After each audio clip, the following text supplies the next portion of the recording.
C'est grave. Non mais c'est grave les gars. La vie de ma mère. La vie de ma mère que c'est grave. Wesh les gars, avant de commencer ces vidéos, n'hésitez pas à mettre un maximum de pouces bleus, à vous abonner à la chaîne, ça reste quand même le plus important. Aujourd'hui les gars, on porte le maillot fétiche. C'est ce que je veux dire, je sais pas si vous voyez. Mais bref, le maillot fétiche. Aujourd'hui la famille, ça bouge pas les gars. Ça bouge pas. Aujourd'hui une vidéo très spéciale dans laquelle on va parler de n'importe quel sujet les gars. Donc voilà, avant de commencer cette vidéo, n'hésitez pas à mettre un maximum de pouces bleus, à vous abonner à la chaîne, ça reste quand même le plus important mes frères et sœurs. Donc voilà les gars, faites-moi peut-être chuter content d'abonnement, on est bientôt aux 4000 abonnés. On est bientôt aux 4000 abonnés. Je veux avoir les 4000 abonnés avant que Cristiano Ronaldo joue en première ligue, ça veut dire samedi.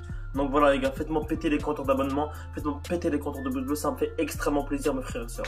Donc voilà, dans cette vidéo les gars, on va parler de trucs sérieux. On va parler de trucs sérieux les gars. De trucs que j'ai pas l'habitude de dire, de trucs que j'ai pas l'habitude de parler, mais je suis obligé d'en parler. C'est des trucs sérieux les gars. C'est des trucs sur Cristiano Ronaldo et la Coupe du Monde. Est-ce que Cristiano Ronaldo peut jouer à la Coupe du Monde? Est-ce que Cristiano Ronaldo va jouer à la Coupe du Monde? Comment Cristiano Ronaldo va jouer à la Coupe du Monde? Donc voilà les gars, c'est ces trois questions que je me pose principalement dans cette vidéo. Donc voilà, n'hésitez pas à mettre un maximum de pouces bleus. Désolé, je fais un peu moins de vidéos ces temps-ci. Voilà, j'ai des examens, etc. Mais j'essaie d'être le plus régulier possible. Au moins une vidéo par 2 jours, ça fait extrêmement plaisir. Donc faites-moi péter les compteurs de pouces bleus, faites-moi péter les compteurs d'abonnement, ça fait extrêmement plaisir. Donc les gars, on commence de suite. Pas de débat, no debate.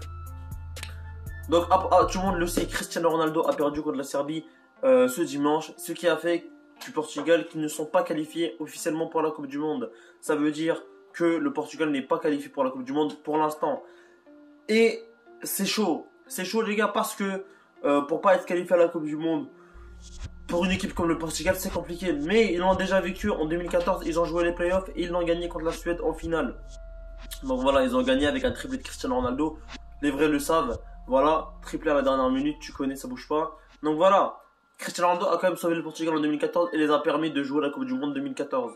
Et en 2016, le Portugal se sont fait repêcher de l'Euro pour gagner l'Euro. Et là, le Portugal, on s'est repêché des barrages pour gagner la Coupe du Monde. C'est logique, les gars. C'est logique. Mais bref, écoutez-moi bien, mes frères et sœurs. Cristiano Ronaldo est aujourd'hui un des meilleurs joueurs de l'histoire et il ne peut pas se permettre de ne pas jouer sa dernière Coupe du Monde. Il ne peut pas se permettre de ne pas jouer sa Coupe du Monde. C'est inacceptable. Moi, si j'étais président de la FIFA, j'aurais direct qualifié le Portugal, je vous jure. Mais bref, je vais expliquer un peu comment ça marche, comment le playoff il marche, comment tout ça marche, etc. Je sais que c'est compliqué pour certains, je sais qu'il y a certains qui n'en comprennent pas trop. Donc voilà, c'est une poule à 4. Et dans cette poule à 4, il y a 2 qualifiés. 2 qualifiés, il me semble. Ouais, c'est une poule à 4, il y a 3 poules à 4. Donc voilà, c'est 2 qualifiés dans les poules à 4. Après ces 2 qualifiés, ils vont en demi-finale contre les qualifiés des autres, je crois. Et après, il y a 3 personnes qui se qualifient entre 12 équipes. Il y a 3 équipes qui se qualifient. Entre 12 équipes, les gars, il y a 3 équipes qui se qualifient. Donc, la chance, elle est minime. La chance, elle est même pas de 30% pour le Portugal. Mais ça reste une équipe pour le Portugal et ne peut pas se permettre de perdre. Ça reste qu'il y a l'Italie, la Pologne, la Suède qui ne sont pas qualifiés pour la Coupe du Monde et qui jouent actuellement les barrages. Donc c'est pas des équipes à prendre à la légère. Surtout l'Italie, les derniers vainqueurs de l'Euro, ils ne sont même pas encore qualifiés en Coupe du Monde. Et c'est pas une équipe à prendre à la légère. La vérité les gars, ils viennent de gagner l'Euro mais c'est pas une équipe à prendre à la légère. Je vous jure. Bref.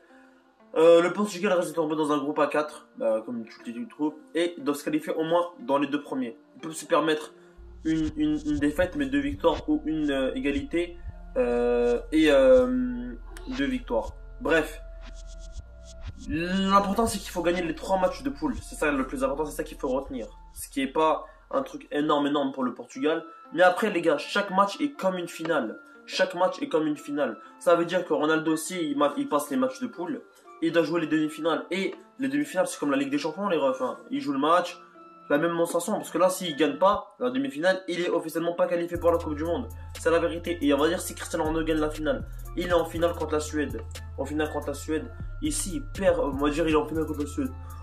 S'il perd contre la Suède, Ronaldo est officiellement disqualifié pour la Coupe du Monde 2022. Ce qui est pour moi inacceptable pour un joueur de ce calibre. Cristiano Ronaldo quand même, il n'a pas fait un très grand match contre la Serbie, mais ça reste que c'est une légende incroyable. Et on peut pas nier Le mec, il a 36 piges. Le Boug, il a 36 piges. Et vous voulez qu'il joue pas cette dernière Coupe du Monde. Mais ça n'a pas de sens. Je vous jure, moi, l'Argentine et le Portugal, je les aurais qualifiés. Alors que l'Argentine, eux, ils sont qualifiés avec des matchs nuls et tout. Ça me dégoûte un peu, mais tranquille. Écoute, les gars, je vais vous dire un truc. L'Amérique du Sud, il y a au moins 12 équipes. Et dans les 12 équipes, il y en a au moins 10 que je connais pas. Tranquille. Et dans l'Amérique du Sud, il y a 4 équipes qui sont qualifiées des 12. Donc les 4 premiers sont qualifiés. C'est hyper facile. Il y a des clubs qui ont perdu 3 matchs. Des clubs en Amérique qui ont perdu 3 matchs et qui sont qualifiés. C'est la vérité. Et il y en a qui ont perdu 5 matchs, ils sont qualifiés. Ils sont 4 à la Colombie, il me semble. Bref, la Colombie, ils sont qualifiés, les gars, pour la Coupe du Monde. Ils sont qualifiés. Bref. Pour moi, c'est inacceptable. Je vous jure, c'est inacceptable. C'est là que tu vois la différence entre l'Europe et l'Amérique du Sud. Donc voilà, les gars. J'espère que vous avez kiffé cette petite vidéo. En tout cas, c'est un peu à la faire. Petite vidéo tranquille sur Cristiano Ronaldo. Donc voilà, la famille. Faites-moi péter les compteurs de pouces bleus. Faites-moi péter les compteurs d'abonnement. C'était MZ, ça faisait longtemps que j'ai pas fait une vidéo. Donc voilà, j'espère que vous m'excuserez, les frères et sœurs. Aujourd'hui, je veux que vous m'aider à avoir les 4000 abonnés. C'est mon objectif. Je veux avoir les 4000 abonnés avant que Ronaldo retourne en première ligue et avant que Ronaldo joue contre Watford ce week-end. Donc voilà, n'hésitez pas à mettre un maximum de pouces bleus, à vous abonner à la chaîne. Ça reste quand même le plus important, mes frères et sœurs. C'était MZ, quelqu'un de se bouge pas.